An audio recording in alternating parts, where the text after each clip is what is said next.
उत्तर प्रदेश सरकार हमारे संविधान की धज्जियां उड़ा रहे हैं इस प्रकार के आदेश से, चाहे वो मुख्यमंत्री हो या उनके अलग थलग जितने भी मंत्री हैं, वो जानबूझकर उसकी एक विभाजन और एक भय मुसलमानों के बारे में पैदा करने का प्रयास कर रहे हैं।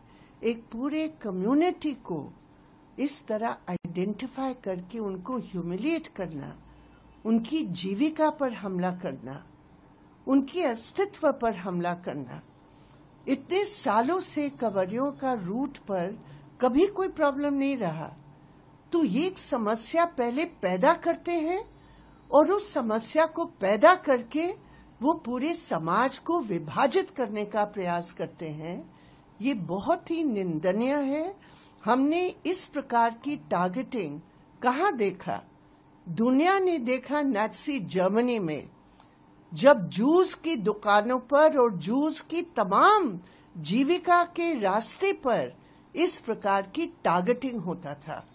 तो ये तो सब जानते हैं कि बीजेपी आरएसएस नाज़ी जर्मनी और हिटलर से ही प्रेरणा लेते हैं और आज वही विचारधारा के आधार पर वो हमारे देश को इस प्रकार विभाजित करने का प्रयास कर रहे हैं। हम इसका निंदा करते हैं और हमें पता नहीं क्यों अदालत तो बहुत सारी चीजों पर सुओ मोटो नोटिस देती है, इस पर क्यों नहीं अदालत एक्शन ले रही है?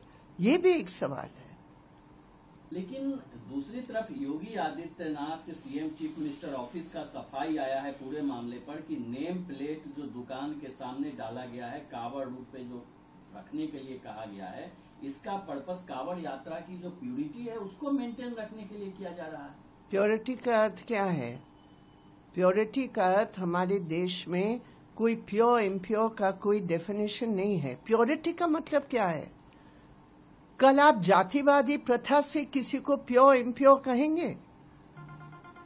कौन से आधार पर आप प्योरिटी तय करते हैं? ये एक सांप्रदायिक विचार है, ये एक सांप्रदायिक सोच है, ये पूरे तौर पर मनुवादी आधार के इस प्रकार का मनुवादी और सांप्रदायिक सोच का ये एक डिसीजन है।